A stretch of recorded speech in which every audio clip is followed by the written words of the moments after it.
Well, good morning and welcome to Elevenses. A few seconds late this morning due to a minor technical hitch. I hope it was a minor technical hitch anyway, just as I tried to get on air. And I think I've sorted it out. Not quite sure what was wrong with the broadband this morning, but hey ho, I am here. It's show number 245. It's Sunday, the 12th of June. And once again, it's clouded over after a lovely sunny start early on this morning. It doesn't look nearly as nice for a ride at the moment. Now, what have I got for you in today's show? Well, a rather shocking story, sad story really from the TT. The organisers actually named the wrong French sidecar competitor as having been killed in a crash on the first sidecar race. They've now corrected that error. In Lagos, Okada riders have been rioting after their illegally used taxi bikes have been seized. Fuel prices are heading higher and higher. They made a record jump last week and they've even topped £2 a litre in London. Two-stroke builder Langen is showing off their modular battery-powered bike. And CFMoto have revealed a fully modular electric motorcycle. And today's discussion point, I'm going to finish off with a slight change to the original schedule. I'm going to be looking at tyres and a report about the level of pollution, particulate pollution actually produced by tyres.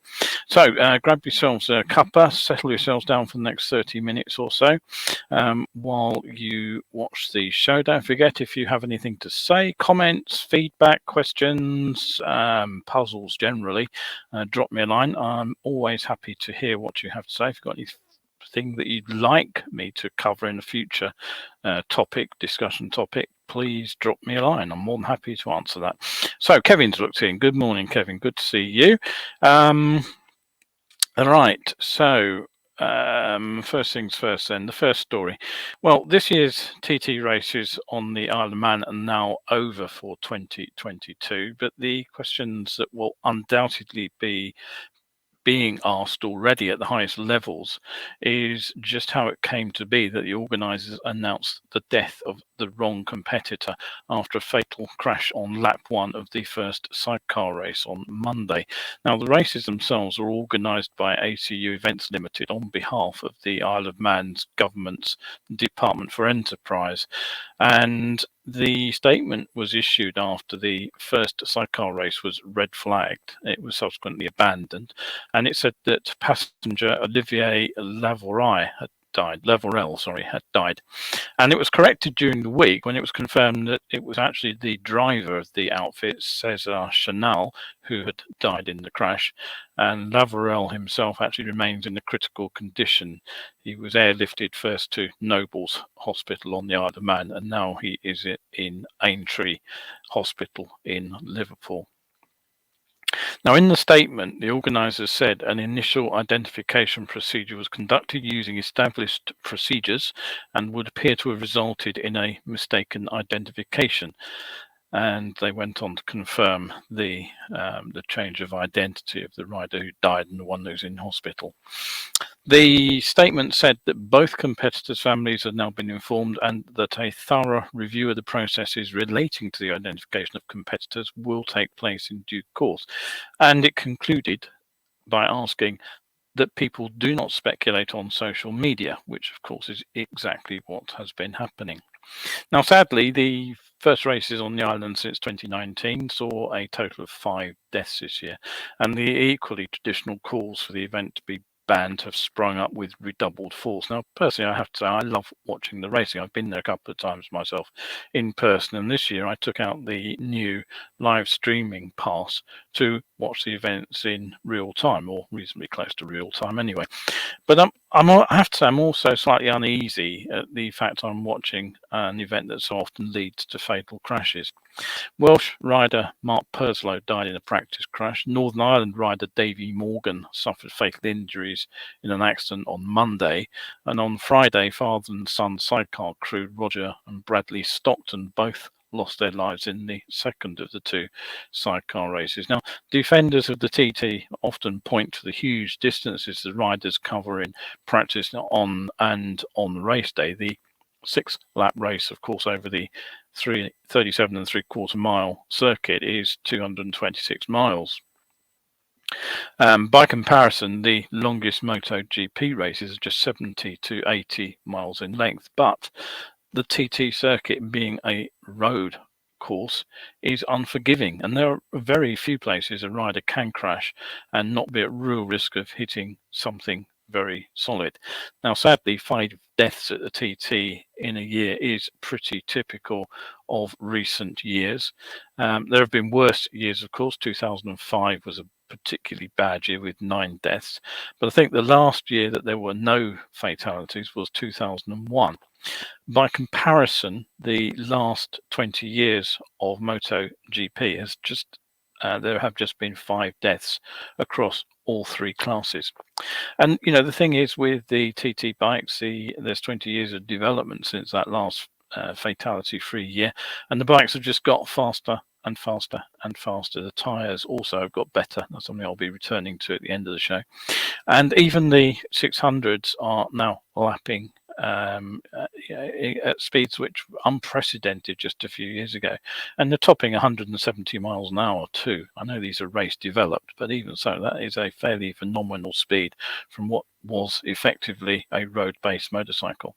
Now, I have no idea what the answers are to the issues, but I know one thing: the calls for the event to be banned are not going to go away. So, moving on to my next story of the morning, and this one is from Lagos. I've just actually forgotten to share the pictures, so let's get those up on screen and you'll be able to see what I was about to talk about. And this one comes from the Okada story, which is running and running. Now, more motorcycles have been seized from riders using these bikes in defiance of the ban on unofficial, unlicensed taxi motorcycles known as Okada. And the upshot of this has been a series of confrontations with the police. Now, after seizure of more motorcycles used in defiance of this ban in certain parts of the city, Tuesday saw rioting with roadblocks being created by burning tyres across roads and standoffs between police and rioters. Now, footage circulated quite widely online, which showed police officers actually shooting into the air to try to disperse the crowd. And the most recent trouble seems to have been caused by the seizure of another 200 machines. I do have a photograph of that somewhere. There it is.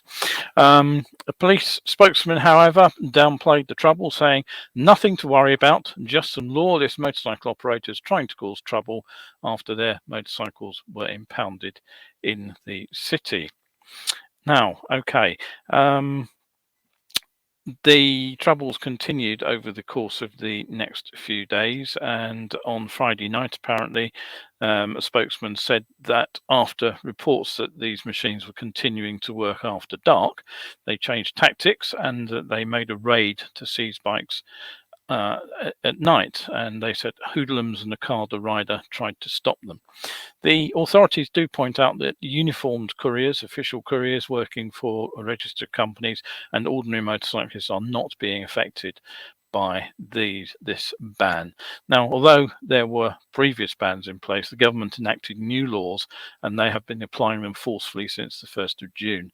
And the previous Friday, you'll recall I did actually mention this on a previous show, the state government actually said they had crushed more than 2,000 bikes in a week, and reports suggest that over 5,000 have actually been seized in total in the last couple of months.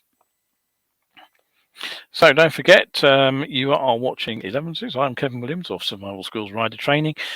This is my twice weekly webcast. It goes out live, generally speaking, at 11 o'clock on Sundays and Wednesdays. If it can't go out live, I do occasionally do a recorded show. And if you miss it live, you can watch it either here on Facebook or catch up with it on my YouTube channel, which is Survival Schools UK. So do come along and catch up, even if you can't be here live. Right, okay, what else today?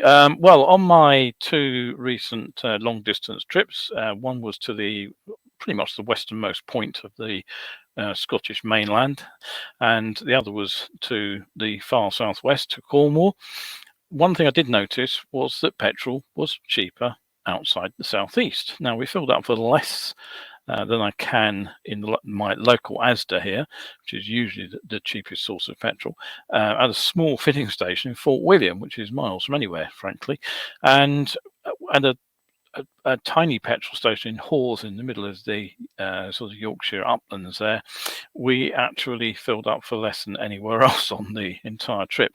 We also got a bargain fill up in Truro on the trip down to Cornwall to deliver my Science of Being Seen presentation. Now, the RAC have said that the average price of petrol rose to 181 point something a litre, which they said was the biggest jump in 17 years in a single day, because it went up more than 2p on Tuesday.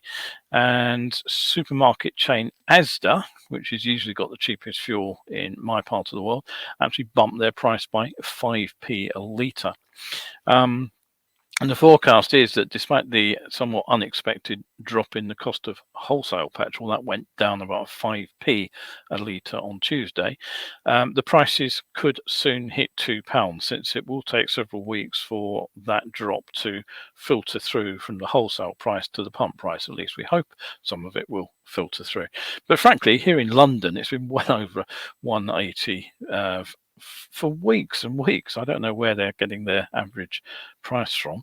That's around £8.17 a gallon, by the way, for those of us who still think in the old units. And my last fill up after training last week cost me over £25 to well, I didn't even fill the tank. I just refilled it from what I'd used on the day. And that's a fairly modest petrol tank as well on my XJ6. It's not a sort of a desert crossing range.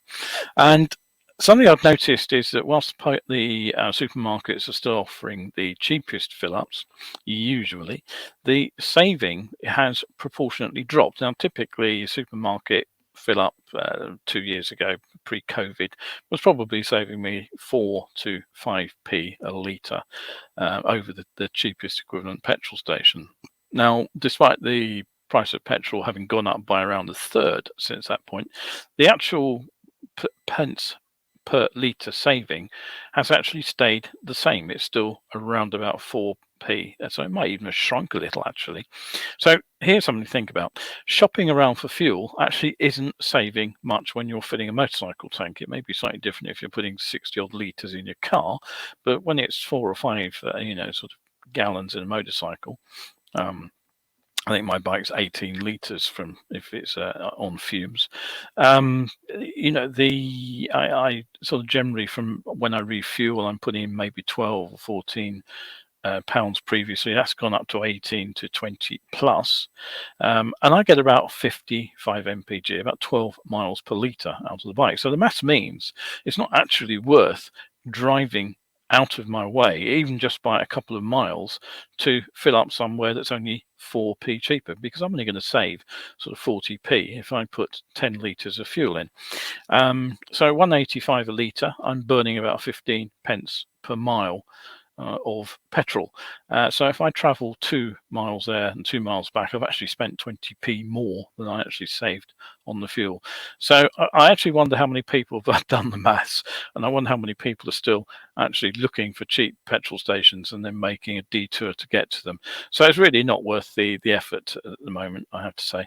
And I certainly won't be travelling to the Kensington area of London, which is currently where you can find the UK's most expensive filling station. It's reportedly charging over £2.30 per litre.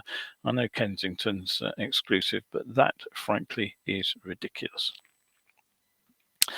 Right, don't forget, if you do enjoy the show, if you find the content entertaining, you can come and drop me a coffee over on my coffee page. And if you do that, you open up access to hundreds of articles which you can read for a month just for £3.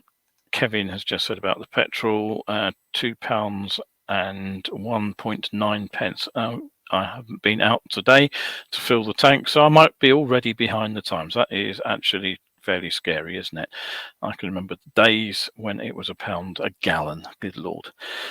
Terrible. Anyway, yeah, so do drop me a coffee if you like, and you will get lots of interesting articles to come and read.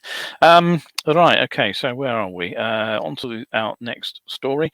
Now, we don't see so many two-strokes on the road these days, partly probably because they consume vast amounts of fuel. But you may recall from the 70s to the 90s, they kind of ruled the roost when it came to small and medium displacement sports bikes.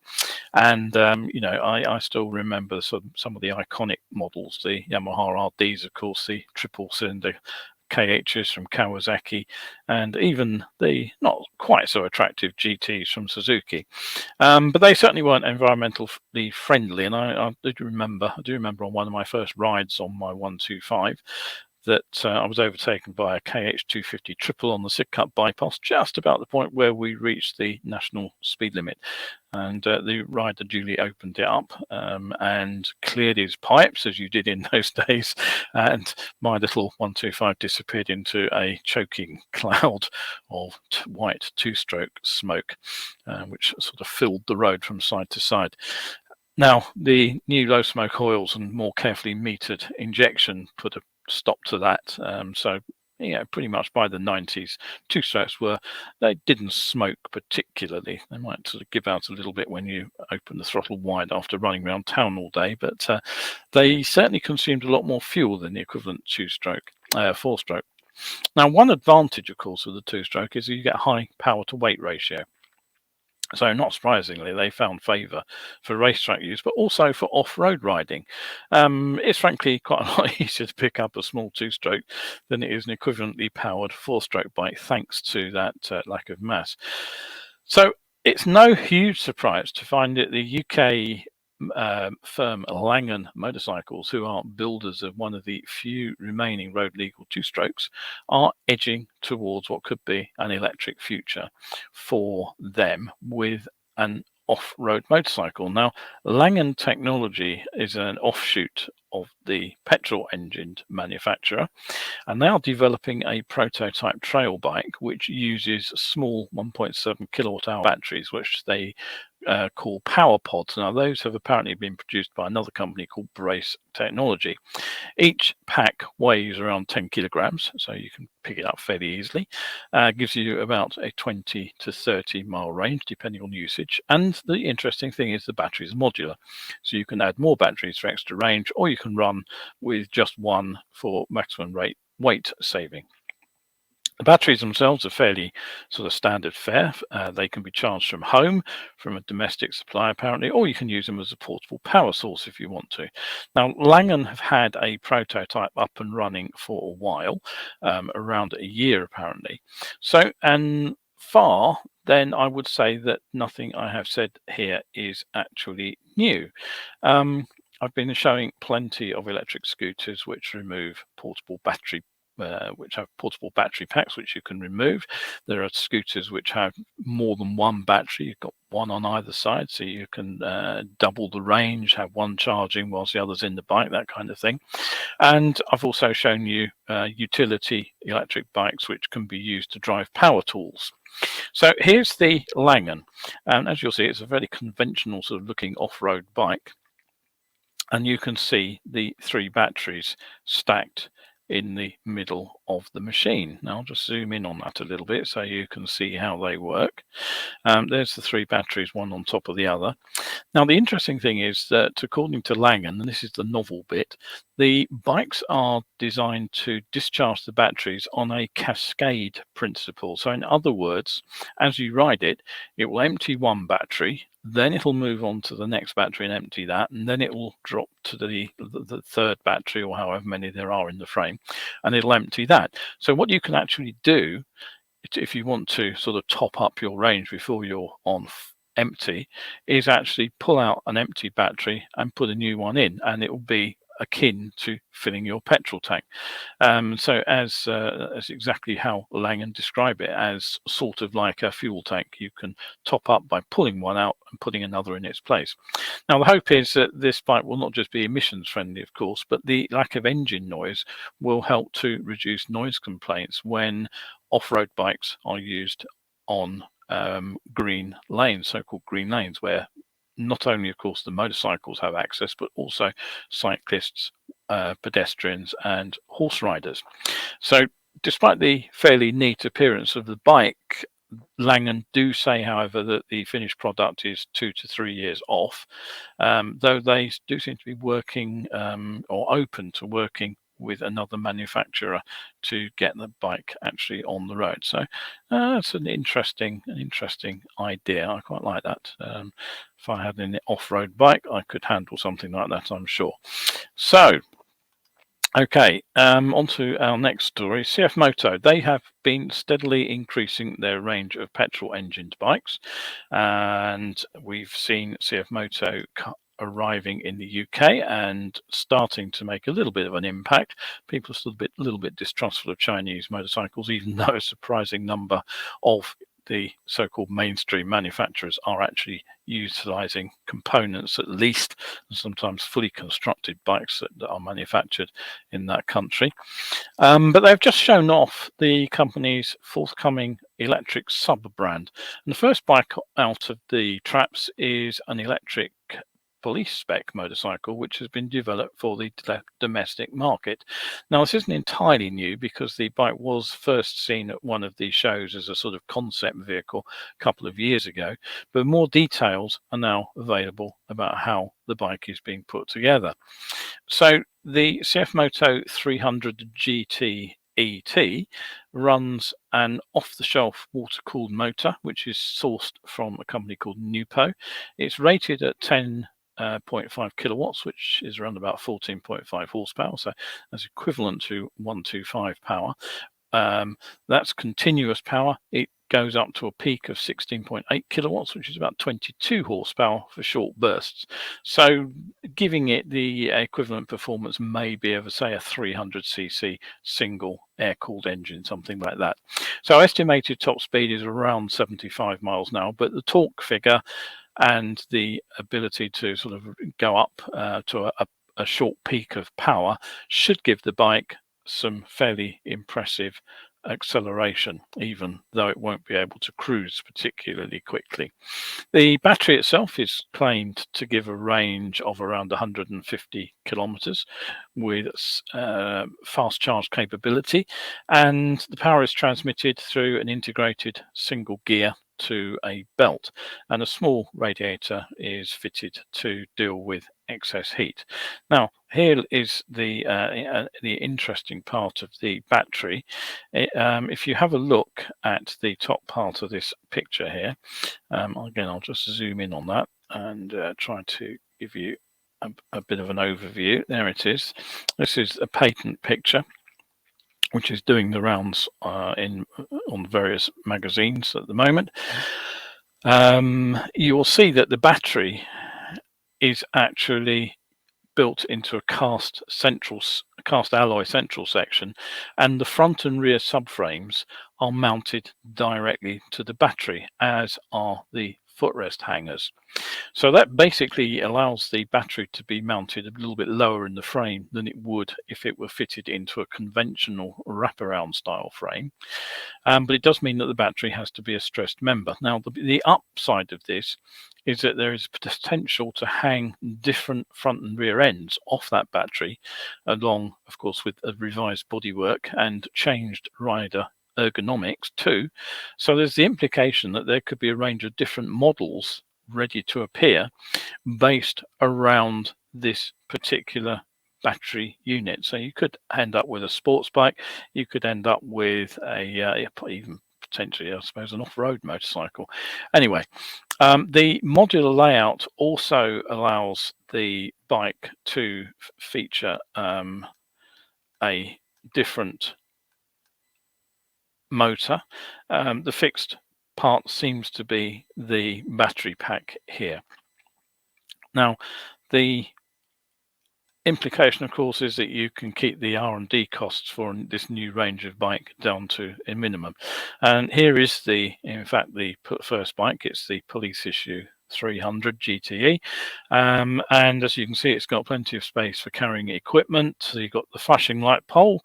It also features a front-mounted camera, which is in the nose fairing for evidence gathering purposes, and these are all operated by custom switchgear on the left handlebar, which also triggers the siren and a loud hailer system. And the special equipment probably accounts for some of the bike's all-up weight. For a sort of 125 equivalent machine, it's not particularly light at 225 kilos, 496 pounds, but it's interesting to see how that is moving. Right, okay, on to today's final point. And there's been an article running on one of the motorcycle websites, a sort of bit shock horror headline, claiming that a new report says there are more localized air pollution issues than internal combustion engines, and blames the tyres. And in fact, when I looked into this in a little bit more detail, I found that the report, which is titled "Tyres, Not Tailpipe," actually was published over 2 years ago, in March 2020. It doesn't actually refer entirely to rubber either. It also covers the particulate emissions that come from brake pads. But the fact it's 2 years old doesn't mean, of course, it's not an issue. We tend to think in terms of tailpipe emissions, probably because that's where all the legislation has actually been focused, and because they're visible as well. When you sort of look at an old diesel engine running, you still see that there are clouds of soot coming out the back, and even some very modern cars, if the thing's been driven around London for a while, and you follow one out down the A40 to where the driver can put his foot down, there's very often a cloud of soot comes out, gets blown out the filter out the back. But the fact is that a significant proportion of the particulates that are currently floating around and causing concern for health issues are actually from non-combustion sources. Now, specifically, these particles come from wear and tear to tyres and also brake pads. The fact is, though, this has been known about for a very long time indeed. Certainly a lot longer than the 2 years that's elapsed since the publication date of the report that was given that shock horror headline earlier this week.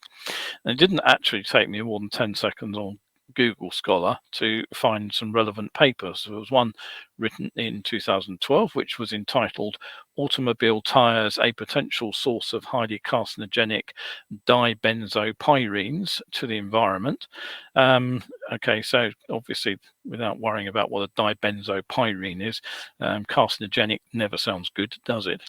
And it states pretty clearly that the sources of these non-exhaust particles are associated with brake linings and the rubber tyres. And the studies on the problem actually go back even further. It turns out there were research studies actually happening in Sweden as far back as 1995. And I'm sure if I've dug into the literature deep enough, I could find it even older papers, because I did an environmental science course at university, which was 1970, bleh, and it was definitely covered at that time. Anyway, coming back to the 2020 report, what it argues is the switch to heavier EVs could actually cause an increase in plastic microbeads as finding their way into the environment, as well, of course, as the carcinogenic byproducts of tyre wear. And it comes from an Oxfordshire-based company called Emissions Analytics. They claim to be, I quote, "a leading independent global testing and data specialist for the scientific measurement of real-world emissions and fuel efficiency." Although, frankly, I could find relatively little information about the company and what they do on their own website. Anyway, the point is, it got me thinking about motorcycle tyres, and particularly, of course, the fact that the darn things wear out like nobody's business. Now, I'm always appalled at the shocking life of a modern tyre. When I was couriering, I used to get about 20,000 miles or more out of an Avon Mark III Roadrunner. Now, that tyre was noticeably a quantum leap forward from the Mark II, and the Mark III was actually the first tyre I got my knee down on. So it not only had improved dry grip, the other thing I really noticed with that tyre was it was much, much better than preceding tyres in the wet. Now, I suppose I was using a fairly modestly powered motorcycle at the time, and I guess that the sort of hyper performance bikes that we see on the roads nowadays at 150, 160 miles and MPA, start again, horsepower from your typical adventure bike is now commonplace, and if you want a sports bike, 200 horsepower from BMW isn't certainly not out of your reach. And I guess the power output of those bikes would probably shred those tyres. But quite honestly, for a more modestly powered middleweight like my XJ6 Diversion, I'm far from convinced that the current crop of wear faster tyres is actually providing me with dramatically more grip than I had from those Roadrunners 30 odd years ago. Now, I regularly see riders say my new tyres are way better than the old ones, but frankly, any new tyre is going to feel like a quantum leap improvement on an old tyre simply because the profile has worn. It's very, very rare for a tyre to wear evenly all the way around the profile. We normally wear a flat spot in the rear tyre, and that dramatically wears out the or it alters the handling characteristics. So I'm never convinced when people say, yep, I've just fitted new tyres and they're better than the old ones. What would be interesting would be back-to-back tests, of course, and I would like to see more comparison tests in the bike press. But I suspect that industry pressure possibly, and certainly the need for magazines to operate as cheaply as possible. I can't imagine that many tyre companies would be willing to put their tyres up for free on a sort of back-to-back tyre test. So, I can't remember the last time I actually saw a proper comparison test. The last I can remember was a multi-tyre test. I made a special point of buying that one, and it actually featured David Jeffries, another rider sadly killed at the TT, and he died quite a few years ago now. And what they did there was they took him over to the TT circuit. Obviously, he knew the road intimately, and what they did. Sent him out on a road bike, and they fitted a range of tyres to the bike. He went out and did a lap on each tyre, and he came back and he gave them, the journalists, his overview of how that tyre handled, how it handled side grip, how it coped with bumps, whether it was stable on acceleration, the steering characteristics, a whole bunch of factors that were of interest to a racer, even though he was riding the circuit at road legal speeds. Now, the interesting thing was that the tyre fitting was blind. He didn't know what he was riding on. And what did he rate second in the chart? Well, it was actually a Continental tyre. Now, this isn't a popular brand with riders for some reason, but it's a tyre brand that I've been using for the best part of 20 years. So he rated them second for the mix of characteristics that he was looking for.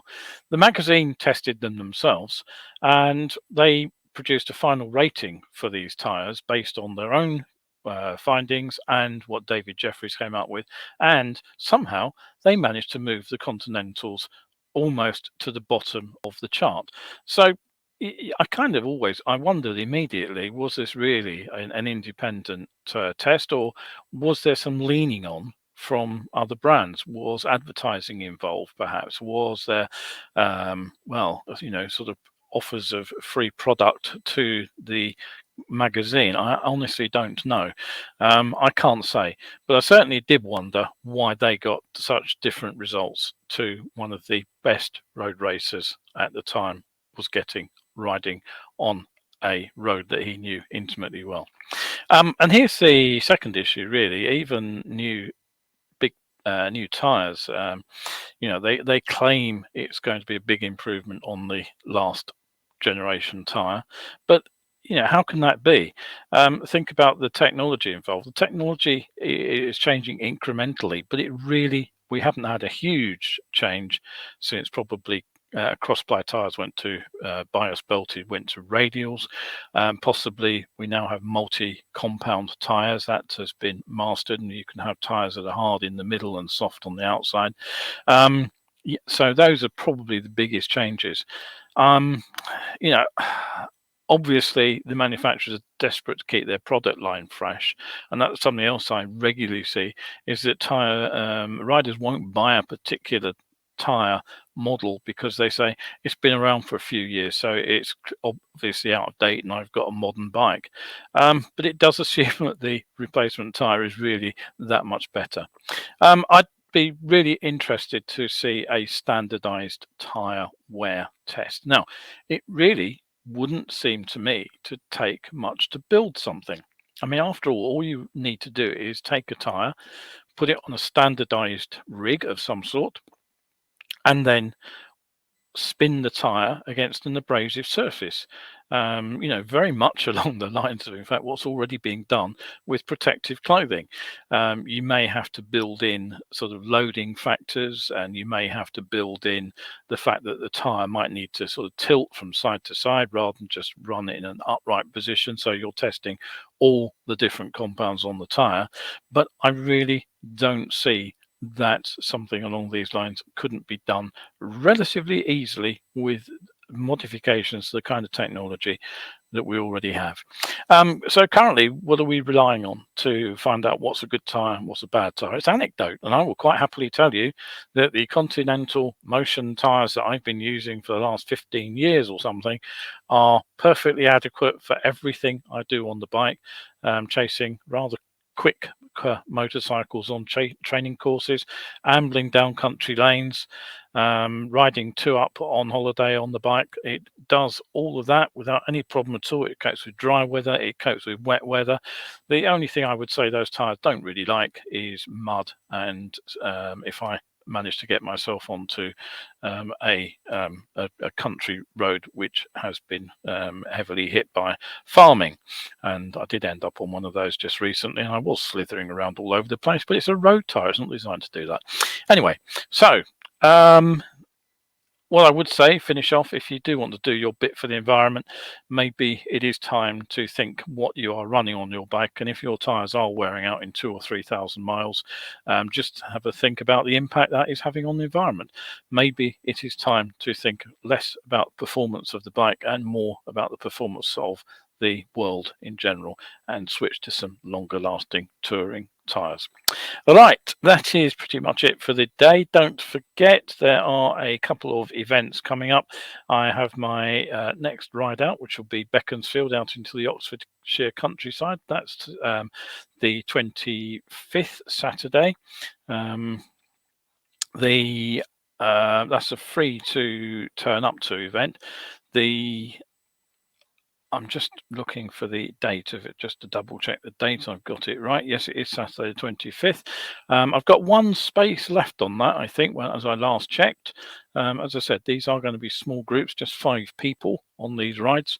And if you turned out and watched the June Science of Being Seen in depth, thank you very much. It wasn't a big audience, slightly disappointing, but the feedback on it was, again, excellent. People pointed out that this was information that they genuinely hadn't heard of before, and I was talking about visual perception and how it works. I will be writing some of this up, but it's a shame if you missed the talk. The next talk will be cornering and fixing cornering problems, and that is going out, he says, looking at the other screen, Wednesday the 6th of July at 8 p.m. in the evening. Tickets for that are £5. Tickets are available from the usual place, the Tiny HQ schedule of events, which is in the links on the intro to the show. So do come along if you want to find out a little bit more about cornering from a very practical point of view, and more importantly, how to identify and fix some cornering issues, do join me. That's Wednesday, 6th of July. Right, that is it from me. I have overrun a bit today. I obviously prepared rather more content than I thought I had. So once again, thank you very much for joining me, Kevin Williams of Survival Skills Rider Training, with my Sunday 11s show. Just got a couple of comments from Terry that have come in. I'll read those later, Terry. Thanks for that. I'll get back to you when I've gone off air. So, right, that is it. Thank you very much indeed again, and hopefully see you on the next show, which will be Wednesday, and it will be a recorded show as I will be down in Devon heading to another presentation of Science of Being Seen. So from me, Kevin Williams, that's it for today.